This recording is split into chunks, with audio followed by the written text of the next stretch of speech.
Hello and welcome to the podcast. This is Ron's Amazing Stories, where we play tales to take you away from today.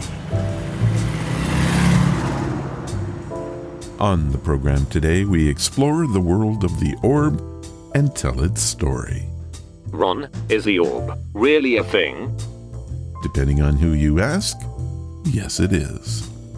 We have 4 listener tales on the subject, an old-time radio personality that plays one, and we end with a news story from 2013 about the Teotihuacans that used them.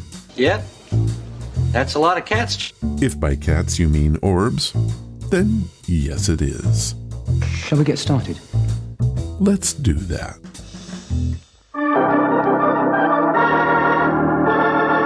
And now, a new 2.5-minute mystery.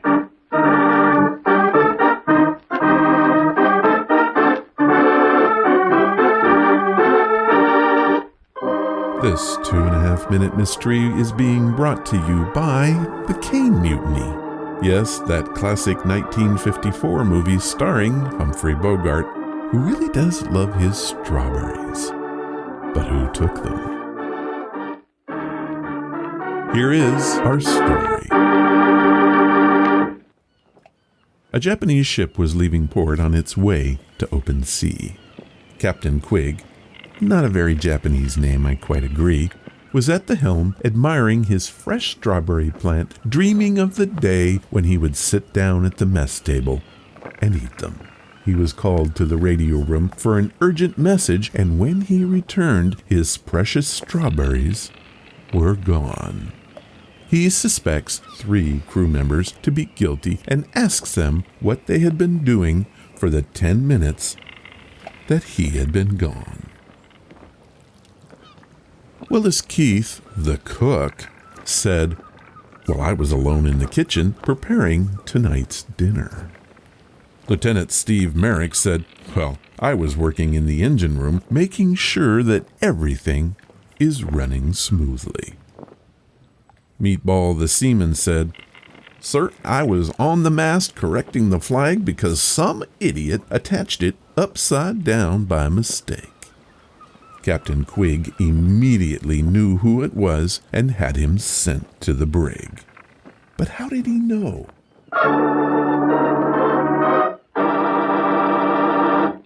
In just a minute, we'll have our solution. But first, a message from our sponsor. Do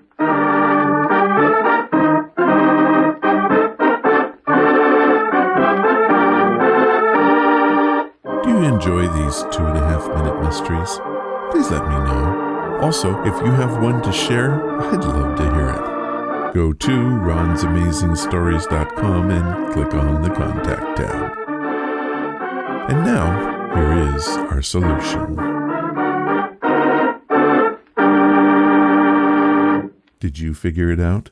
Of the 3 suspects, it clearly had to be Meatball. The key clue here is that this was a Japanese ship. The Japanese flag is white with a single red dot in the middle. Hence, it'd be pretty impossible to hang it upside down. Don't believe me? Try it sometime. This 2.5-minute mystery was brought to you by the Cane Mutiny. During World War II, a dilapidated vessel, the Cane, and its new captain have a rocky start with some stolen strawberries. This film has an IMDb rating of 7.7.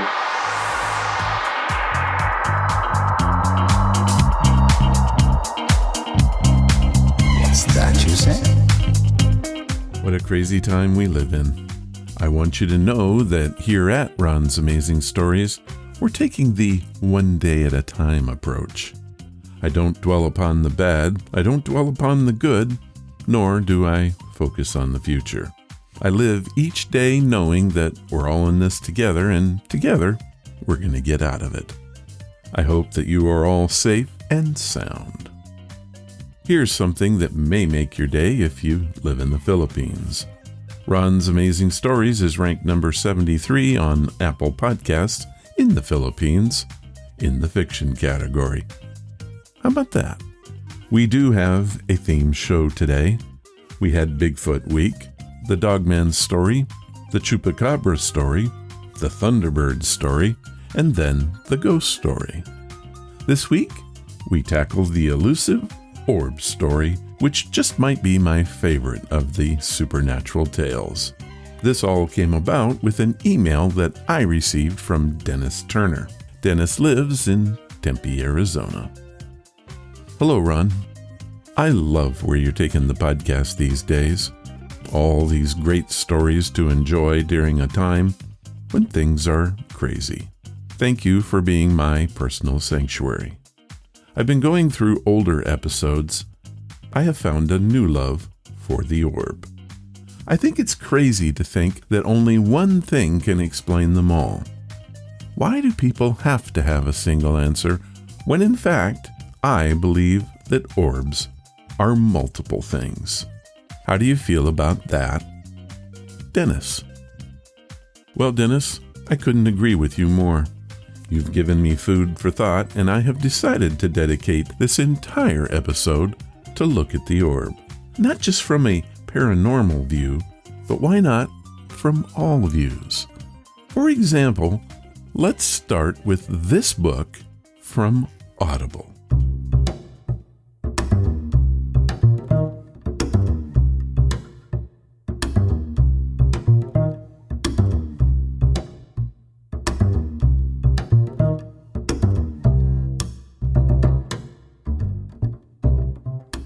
Today's podcast is brought to you by Audible. Get a free audiobook and a 30-day free trial at audibletrial.com/Ron's Amazing Stories. They have over 180,000 titles to choose from for your iPhone, Android, computer, Kindle, whatever you have, you can listen to Audible on it. So what am I listening to right now? Orbs by Nicholas Sainsbury Smith and narrated by Bronson Pinchot. The year is 2061 and the planet is dying. Cataclysmic solar storms have forced leaders from around the world to finally put aside their differences and agree on one thing: to jump ship. The human race is moving to Mars. Here's an excerpt from the audio drama. We join Dr. Winston as she heads to meet her team to prepare for the trip. They were the best private sector team in the world. 6 months in a biosphere deep within some mountain wouldn't be a problem, but she couldn't deny the fact that they would be rusty. They hadn't worked together since Puerto Rico.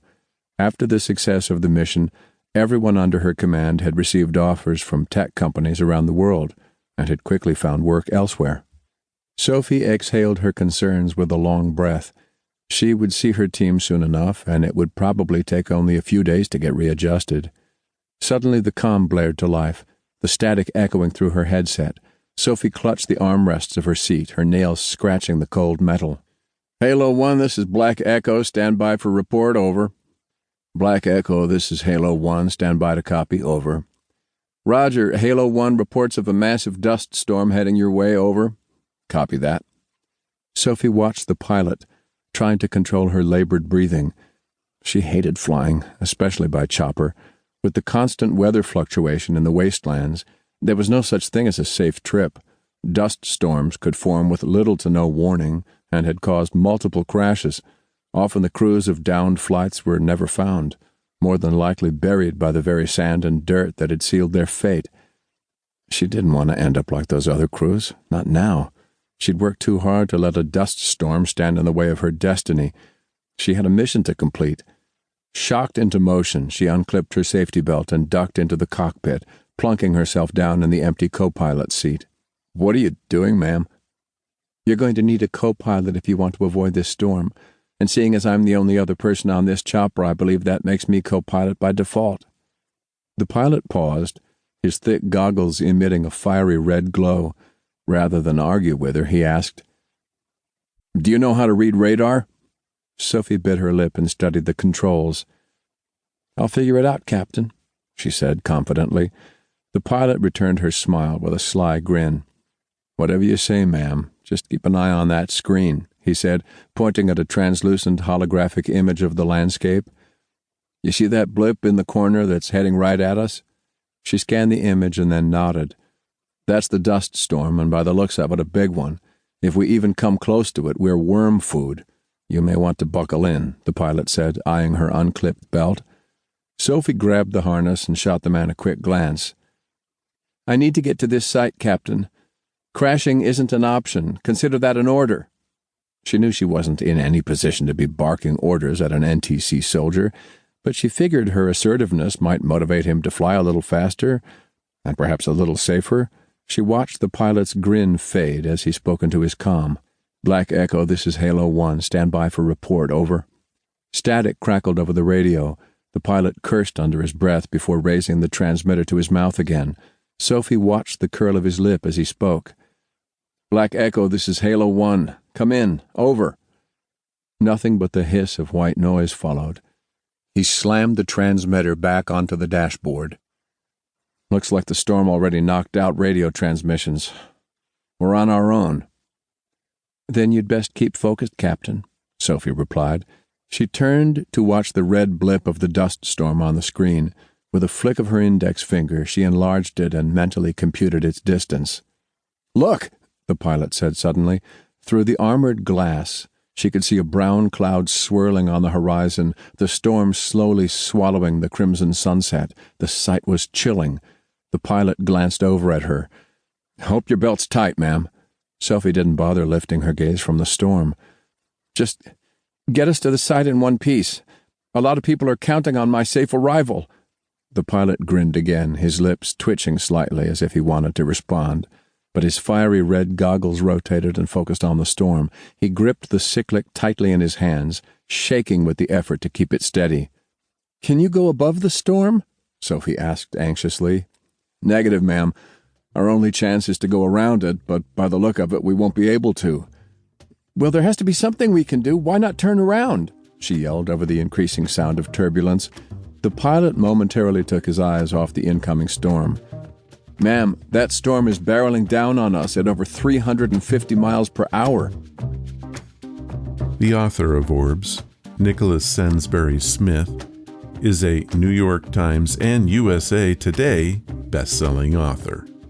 He's worked for Homeland Security and emergency management in disaster planning and mitigation before switching careers to his one true passion, writing. The narrator, Bronson Pinchot, is an actor, voice artist, and he is best known for playing Bulky in the ABC sitcom Perfect Strangers. He's also been in films such as Risky Business and Beverly Hills Cop. Orbs is book 1 of the series. Dr. Sophie Winston is hired by Newtek Corporation to test a biosphere deep within the heart of the Cheyenne Mountains. A mission she believes will help prepare the company and the world for the 3-year flight to the Red Planet.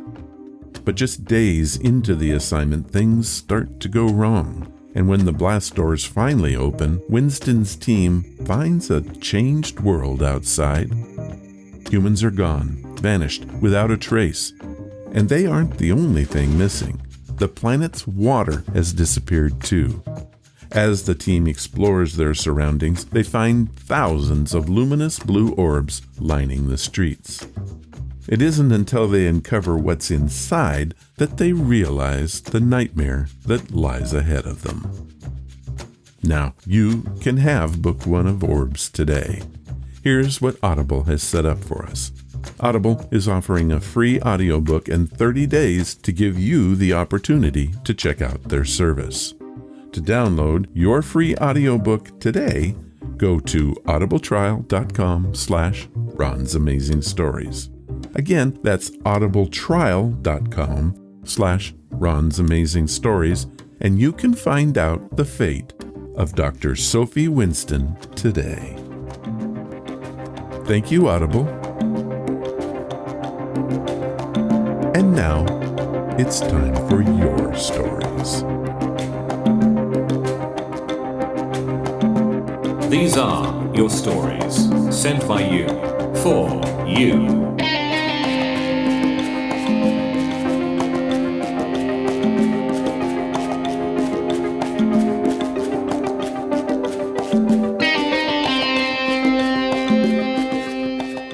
Welcome to Your Stories. This time we're going to take a look at a phenomenon that has been gathering followers across the country. The orb. There are many theories as to what these balls of light could be. My first encounter with them was in late 2006. At the time I was doing a lot of hiking and found myself at a very old cabin in the Pinchot National Forest. I was taking pictures of the place and I had a profound feeling that I was being watched. When I returned home, I was going through the photos and there were orbs everywhere. However, I had not seen a single one while in that old cabin. At the time, I had just gotten interest in the cable show Ghost Hunters. They had an online presence, so I decided to send them my photos and get their opinion. They wrote me back and said it was simply dust and lens flare, not paranormal. I had a professional photographer look at them, and he suggested a nice little filter that would solve the problem. Bottom line, no ghosts. I was happy at the time because I was a total skeptic. Today, my views have changed. While I'm not fooled by dust and lens flare anymore, I have come to the conclusion that there is something to the cryptid that is called the orb. They seem to fall into three major categories: UFOs, spirit, and what I like to call a living organism. This time on These Are Your Stories, I have collected 3 of them that give an example of each type. We will begin with the UFO orb.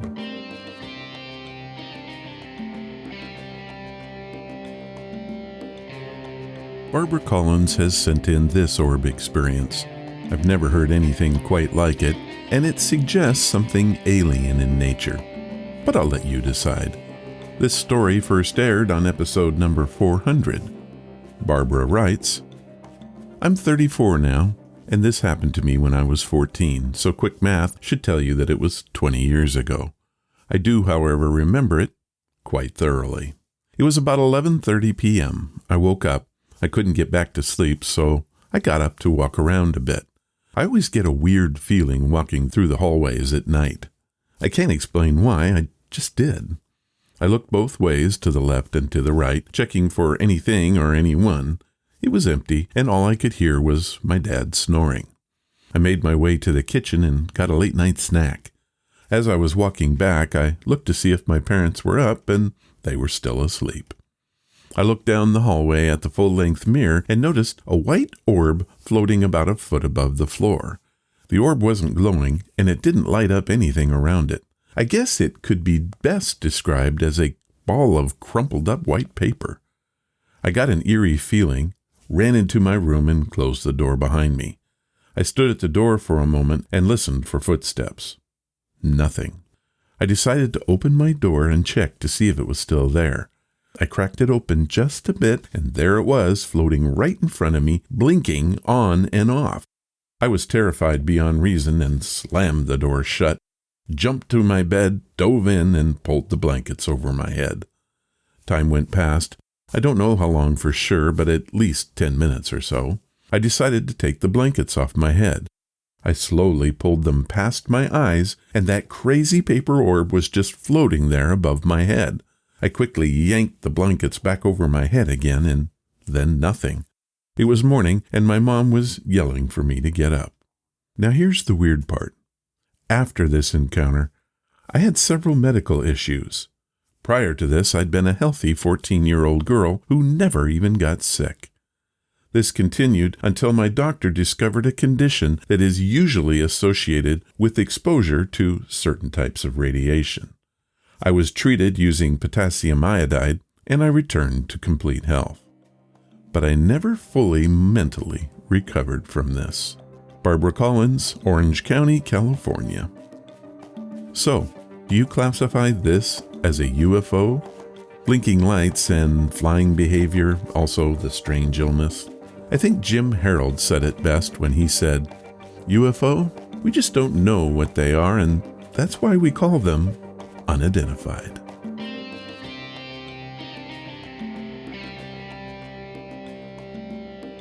Our next story is an example of the spirit orb. Are orbs ghosts? You see them on those ghost shows and even caught on tape all of the time.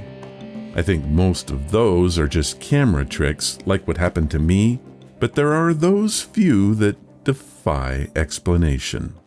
J.G. Rathbone sent us this story. Ron, I love the show. I listen every Friday night on 3KMG Radio, Boulder, Colorado, FM 100.7. I look forward to your witty comments and great stories. One night, the wife and I were listening, and she told me that I should tell you our story. So I hope you like it, and I hope you share it. John. Well, JG, I did like it, and I am going to share it. I was camping with my family in the late 1980s. My 2 kids were very young at the time, at 3 and 6. We were on our way to California to meet up with my brother and his family and then head to Disneyland. Each night we would stop, camp, and each night we would have a relaxed dinner by the campfire. On our 3rd night out, we were traveling through New Mexico. It is beautiful there. Words can't describe the desert at night. There is a peace that is very hard to explain. However, that night, the peace was shattered. My boy came running back to camp and yelled that he was being chased. My wife and I looked around and saw nothing, but he pointed and said, "The light." Sure enough, a ball of soft yellow light just floated right into the camp. It went from place to place as if it was looking for something, and then just faded away. We all saw it, and we all felt it. By that I mean, at that very same moment, we all felt profoundly sad. Even the baby began to cry. That too faded, and things returned to normal. We went to bed that night, but none of us really slept. What was it? Who was it? What was it looking for? I have no idea. J.G. Rathbone, Boulder, Colorado. Well, I have no idea what J.G. saw that night, but it certainly was not lens flare or dust. Its intelligent movements suggest a spirit of some kind. A lost soul, perhaps, doomed to look for something it has lost. But it does fulfill our second type of orb, the spirit.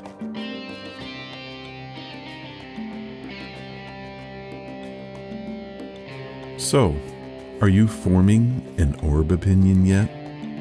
The last orb I want to talk about is the possibility that these are creatures, along the lines of fireflies, but with an intelligent, close or equal to man. This is by far the most common types of stories we've had on the show. They range from helpful lights leading lost hikers to curious orbs wandering about. Here is a story from Madeline, who lives in Texas. It was the summer of 1962 and I had just had my 12th birthday. In fact, I was in the back of our 1961 Rambler station wagon playing with my new Chatty Cathy doll.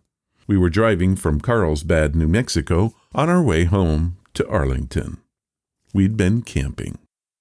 It was getting on towards evening, and Dad just told us that we would be crossing over to Texas very soon. The plan was to stop in Armadillo to visit my granduncle. I remember that it was a lonely road, very quiet, not many cars at all. Even the trucks seemed to have disappeared. Dad wanted to make good time, so he said he was going to step it up a bit. Well, the flesh was willing, but the Rambler was weak. Everything went black. We rolled to the side of the road and came to a stop. I don't know why, but I was kind of excited. I thought this was going to be some great adventure. As it turns out, it was. My dad was a mechanic by trade, so none of us worried about being trapped there. We had plenty of lanterns, flashlights, and of course food. Mom was the first to talk. "Maddie, get the camping stove. Hun, you fix the car. We set about our tasks, and things went perfect. Mom made my favorite beans and hot dogs, and Dad, well, after a few cuss words and ouches, had fixed the car. We had this fold-up table, and we set up just off the road a bit. It was actually quite nice. The open plains went off in every direction for miles. We were about halfway through our meal when the first orb flew by. It was about the size of an orange and glowed amber. It was after that 2 more came, and then a whole flock of them. They stopped right by our table and hovered a bit. There was all manner of shapes, sizes, and color. Most of them, however, were that same amber color. They stayed quite a while darting about, looking at us, our food spread, and even my doll Kathy. After a time, they thinned out until only one was left. It blinked and flew off after its mates. The 3 of us talk about this to this day. My dad tried to take pictures, but our family has a saying, if you want pictures, don't trust Dad. Best go to a photographer. Not one of them turned out, and in fact, they were all underexposed. Just blackness, nothing more. Most that I've told this story to think that we saw a bunch of bugs. I know different, because none of them made a single sound. Madeline from Texas. Well, Madeline, that story has some meat to it. I did a little research and found an amazing number of orb stories from New Mexico and Texas. One from May 20th, 2017 describes a family that followed orange orbs in Albuquerque to a man that was hurt from a fall. I think there's something to the idea that these are creatures, and I continue to follow these types of stories with great interest.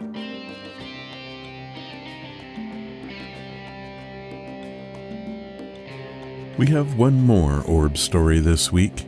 It comes from Lisa Bauer, who lives in, yep, you guessed it, Armadillo, Texas.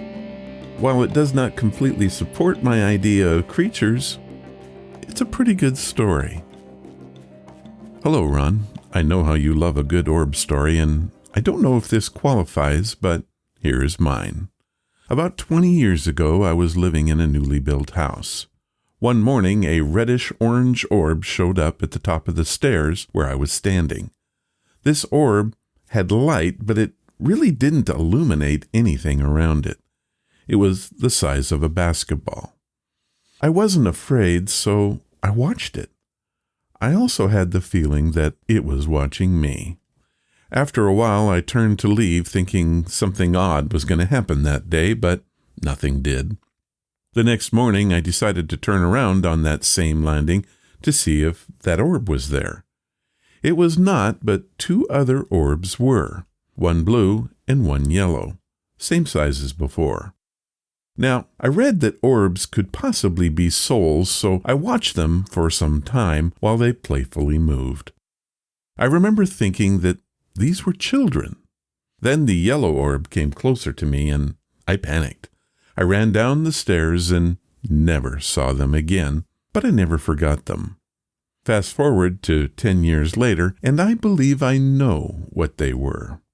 You see, I wasn't the only person who lived in that house.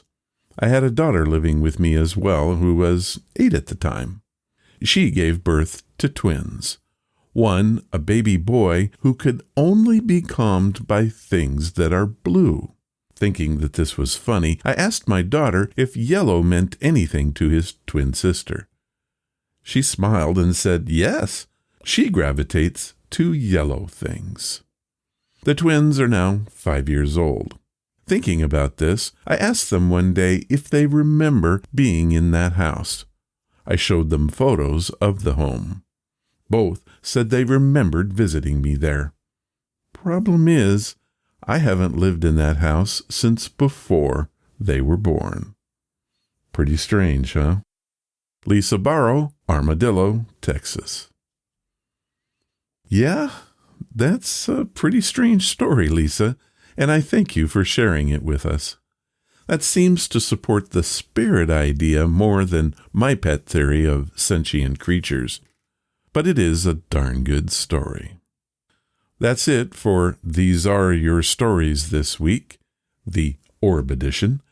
If you want to share your story, head to ronsamazingstories.com and click on the Story Submission banner. My thanks to everyone that shared a story this week.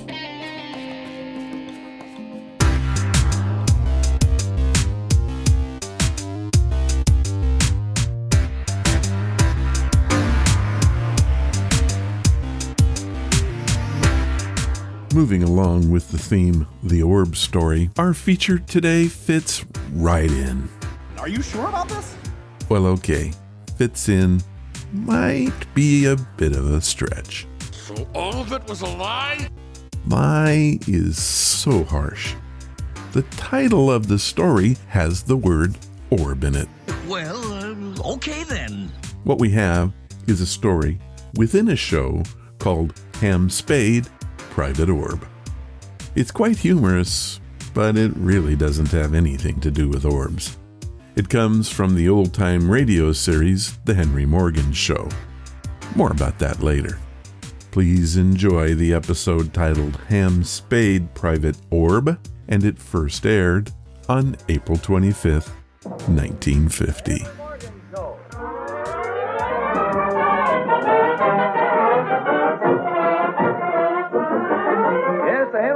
Show with Arnold Stang, Minerva Pius, Art Carney, Milton Cadams, the orchestra, the Billy Williams Quartet, and me, Ed Hurley. And here is the star of the Henry Morgan Show, standing on his favorite corner in front of the cigar store. Good evening, anybody. Here's Morgan.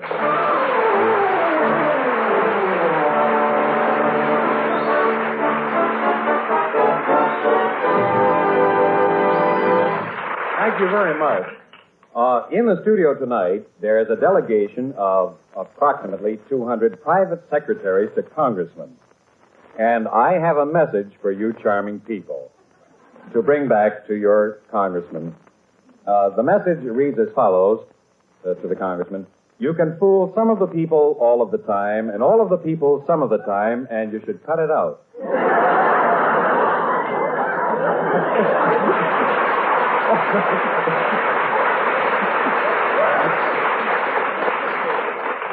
Gee, judging by that applause, you'll all be investigated in the morning.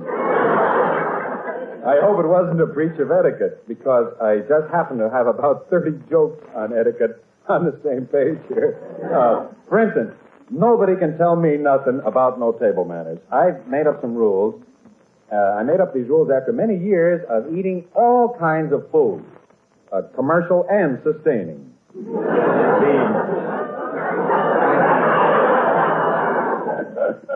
Lately, it's been a little less. Well, the main rule in table manners, as you probably know, is never make yourself conspicuous.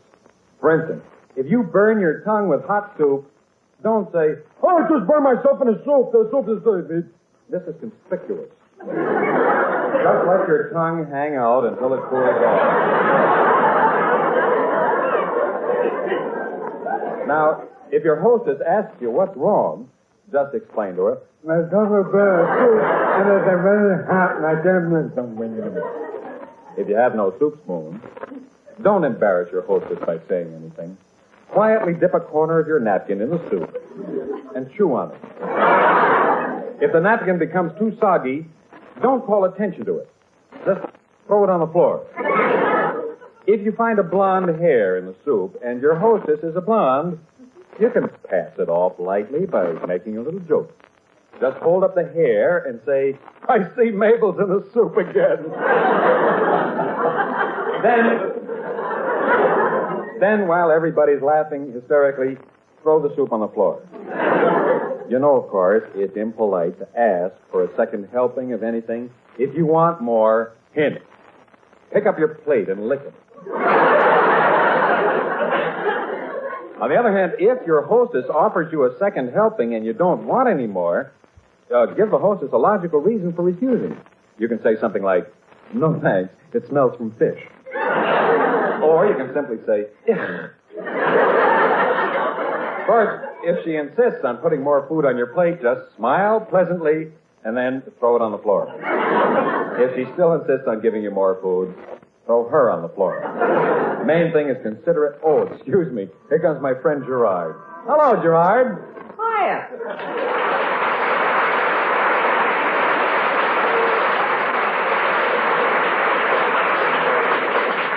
Gerard, I was just kidding around about table manners, but actually, did you know there are a lot of interesting facts on the subject? Name one. Well, do you know it's incorrect to serve ketchup in a ketchup bottle? Who asked you? Well, it's a thing happens to be true. You're not supposed to serve ketchup in a ketchup bottle. What's that, a milk bottle? No, in a serving dish. You see, it creates a bad effect to serve ketchup in a bottle. Why? What, it makes it taste like mustard or something? No, it's just wrong, that's all. Well, let's see if you know the correct etiquette. Here's the thing. When served a finger bowl containing a slice of lemon, do you extract the lemon before using the bowl? Do you squeeze the lemon into the bowl? Or do you use the bowl as served? You're kidding.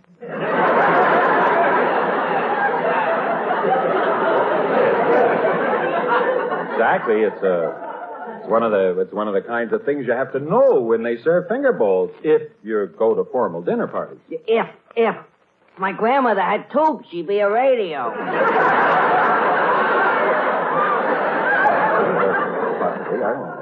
Well, try it another way. Now, here's an interesting problem. This should interest you.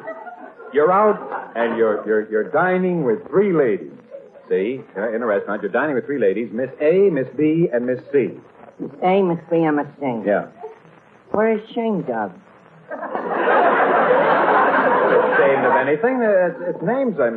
Look. Anyway, Miss B, who is seated between Miss A and Miss C, drops her napkin. Who's supposed to pick it up? What old butterfingers? Pick it up herself. I'm sorry.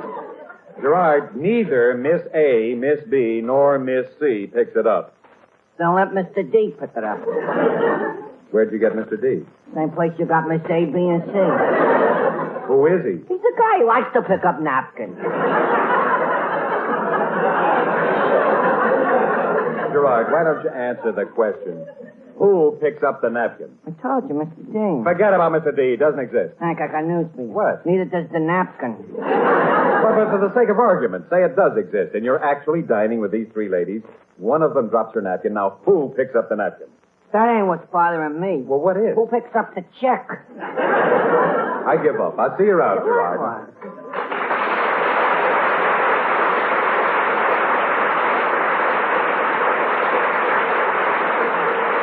Guess if I wanted to be real proper, I'd get over to the studio for the broadcast. Hey, taxi!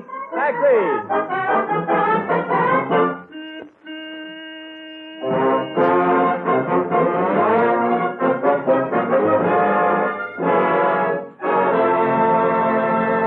The Billy Williams Quartet takes a look around and comes out with a song called Dry Bones.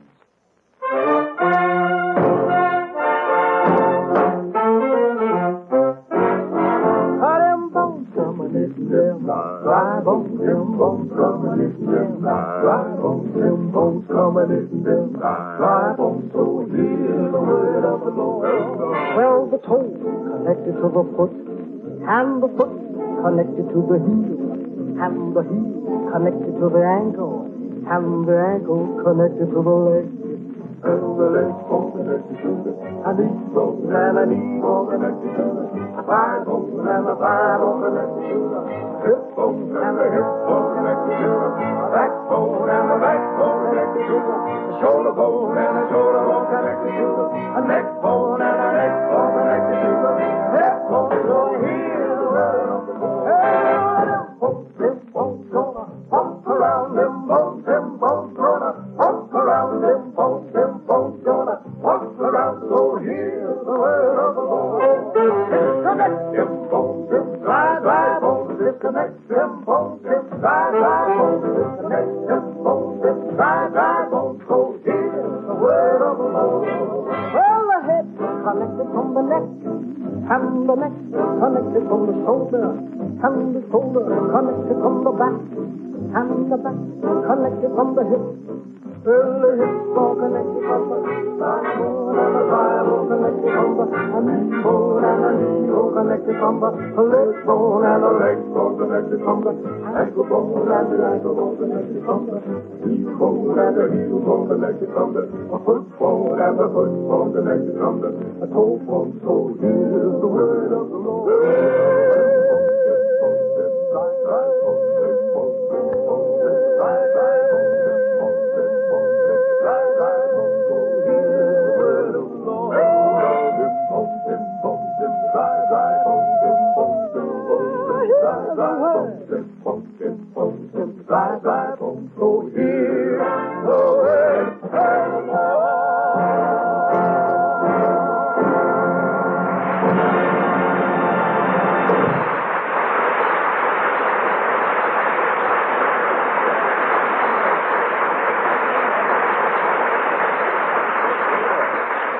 Thank you, Billy Williams and the other three. Ladies and gentlemen, lots of hit songs have fine lyrics, like Xylophone, but a lot of them are really beautiful poems. But people don't appreciate them because the words are hidden by the music. Now take that song, If I Knew You Were Coming, I'd Have Baked a Cake. Now this is really a tender poem about love, telling how a boy and girl really feel about each other. So to bring out the beauty of the words, we'll do the song right now, without music. Listen. If I knew you were coming, I'd have baked a cake. Baked a cake?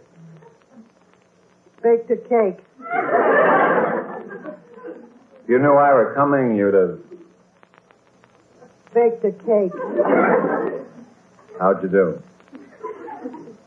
How'd you do? How'd you do? Now, I don't know where you came from. Because you don't know where I've been.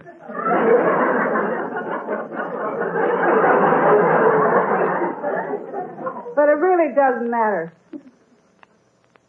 I'll grab a chair and fill my platter. Yeah. Dig right in. If you knew I were coming, you'd have baked a cake? Hired a band. Goodness sake.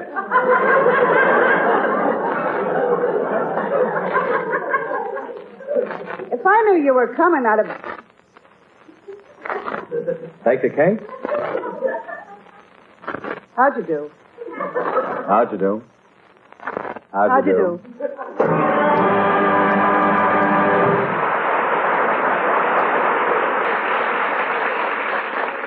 Ladies and gentlemen, radio listeners sometimes complain that programs on the air are not on a high enough level.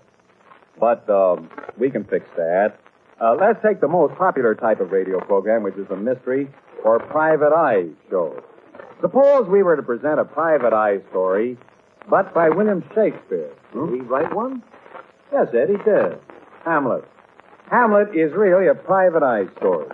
I can prove that. We'll do that. Ladies and gentlemen, Hamlet, of Whom Done It.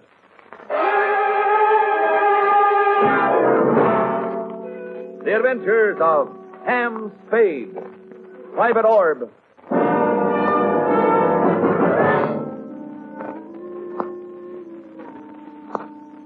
I was sitting around my private office, which is located in a private part of Elsinore, having a private talk with my private secretary. At the same time, I was giving her the private eye.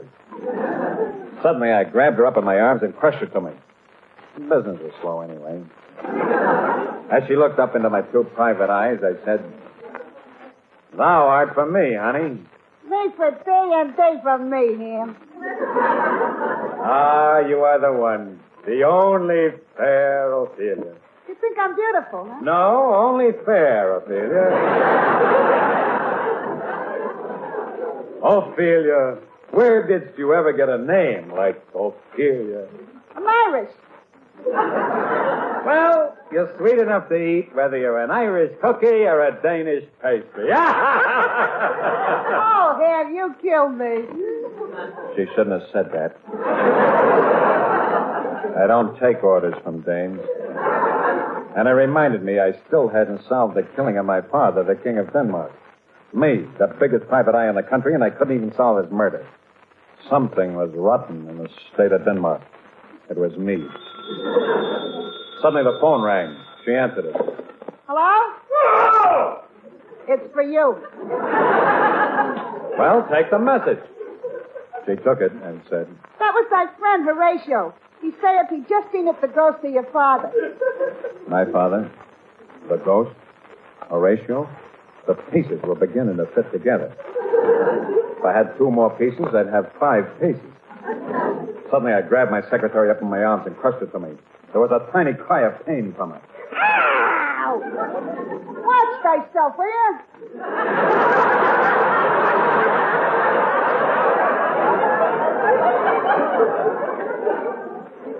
I clipped her and threw her out of the room.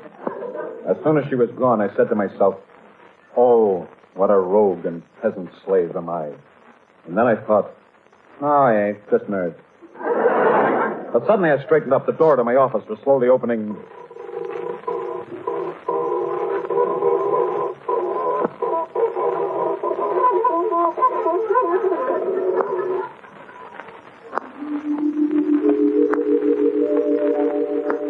Who is entering Ham Spade's office?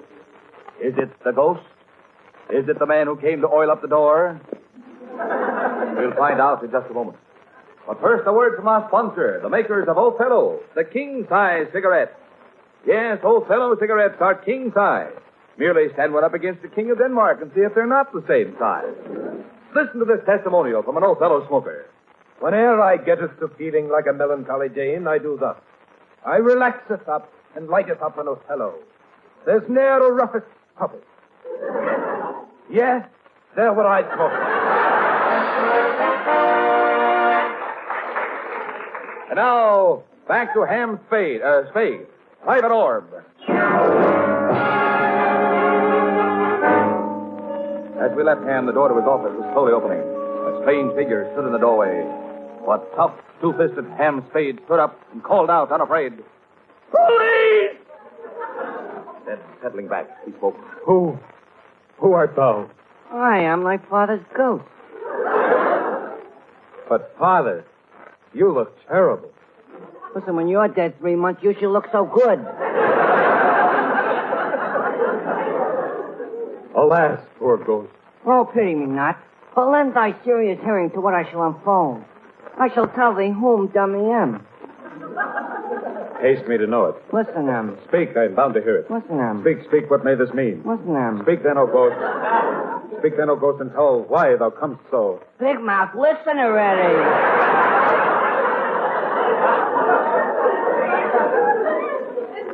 Speak then. Listen closely.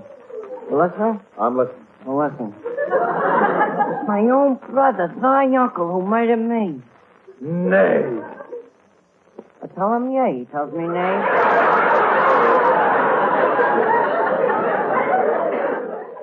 But, Father, tell why thy canonized bones, hearsed in death, have burst their cerements, and why the sepulchre wherein we saw thee quietly inurned hath opened his ponderous and marble jaws and cast thee up again. This is the way to talk to your father?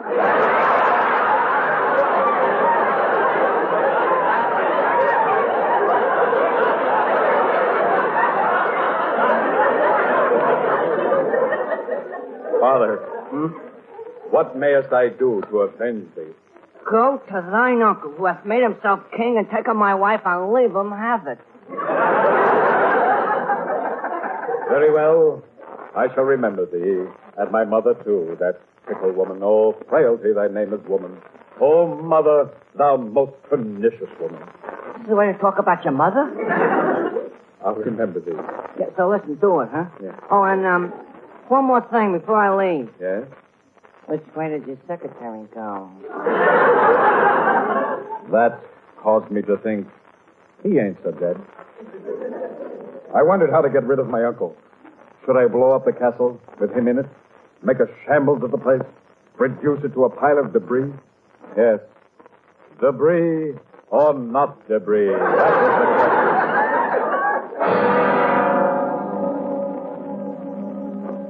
I decided to go see my mother and confront her with the news.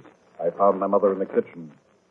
Mother, I've got some news for thee that'll knock thy farthingale right off. What is it? Thy present husband bumped off my father. What do you say to that? Eat your supper. I was about to clip her when the door opened and my father, the ghost, appeared. He spoke. Ham, Yes, Father. this visitation is but to wet thy almost blunted purpose, and I ain't kidding. Father, thou art just in time to eat supper. No, I can't. Everything I eat shows on me. As we stood talking, the door to the broom closet opened and a man suddenly appeared. It was Joe Polonius, my uncle's personal bodyguard, and the father of my secretary. He was coming straight for me. My mother screamed. Look out, he's got a sword! It's all right, I got a gun. I had killed my girl's father. He lay there dead at my feet. And as I looked down at him, I thought to myself, As we stood there, the door flew open and my secretary Ophelia appeared. How she got there, I don't know. But that's the way it is in Denmark. You killed somebody and right away the whole town knows. He killed my father! Yeah, Charlie must be mad. He's mad. I'm very much annoyed. Just then the door flew open and my Uncle Claudius, the king, appeared. Hello, dear. What's for supper? Say, what's all this? Oh, Hamlet just killed Polonius. Ophelia's going crazy, and thy brother's ghost is somewhere in this room. Oh. Anyone for canasta? I felt that now was the time for action. I turned to my uncle and said, Reach for the heavens, thou bloody, bawdy, remorseless, treacherous, kindless villain. This is the way you talk to an uncle? There was a furious exchange of gunshots. I was hit. Just before I blacked out, I saw my father, the ghost, grab Ophelia up in his arms and crush her to him. Dead, he said. Huh? Not the end. A few days later, I was back in my private office. My head was tilting to one side because of the bullet in my brain. The phone rang and my secretary Ophelia went to answer it. Hello? It's for you. Who is it? Macbeth. Tell him next week.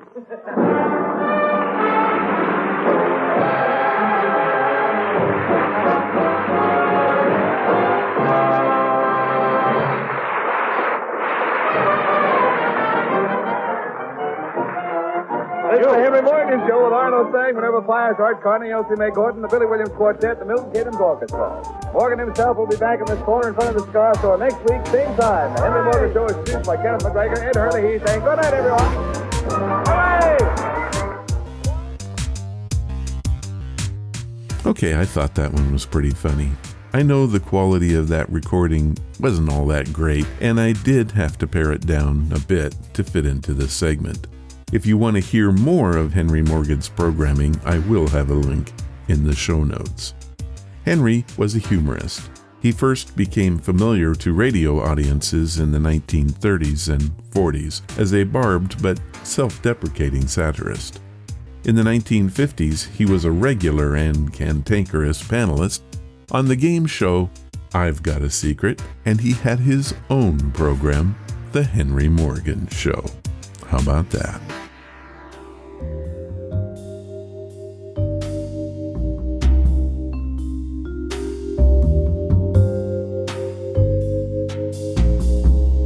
Not so important times in history.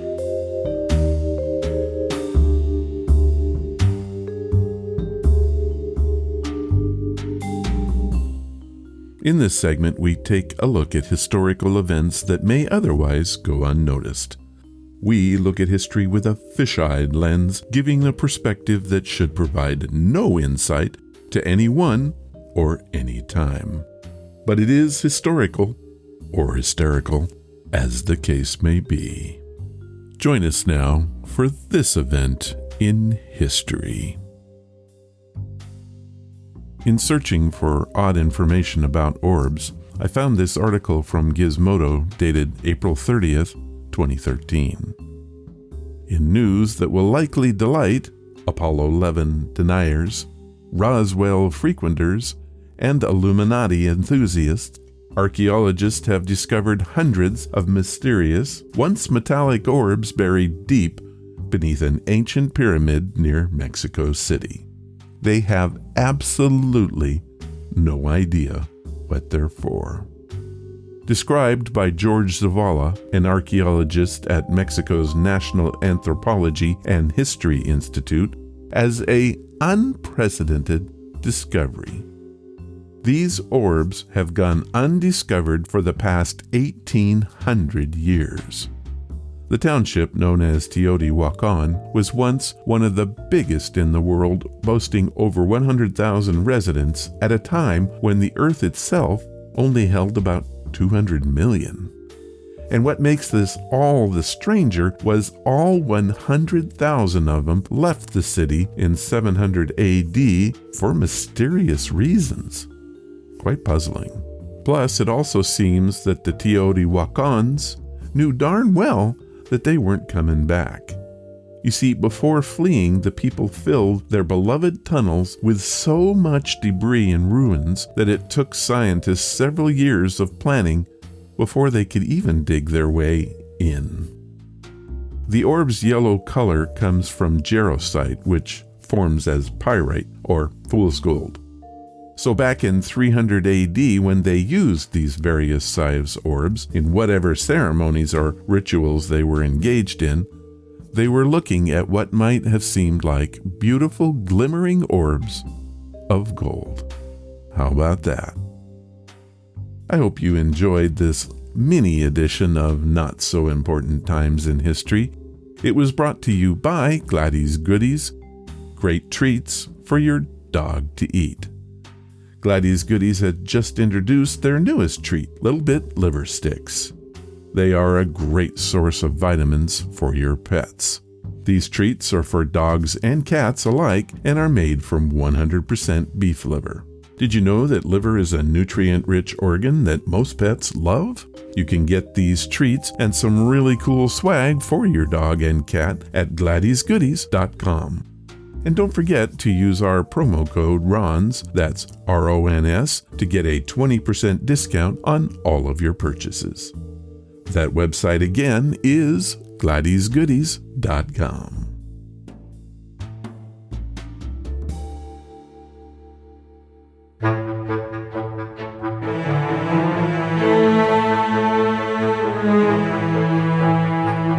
Oops, did you miss it? Because that was episode number 431. The players this time were Dennis Turner, Barbara Collins, J.G. Rathbone, Madeline from Texas, and Lisa Bauer. My thanks, and you guys did great. If you want to follow the podcast or the blog, just head to ronsamazingstories.com. There you will find the links that should fit every need. Do you want to help the show? The best thing you can do is to tell your friends about it, and please leave reviews or feedback wherever you listen. Thank you for listening, and I hope you come again to find out what are Ron's Amazing Stories.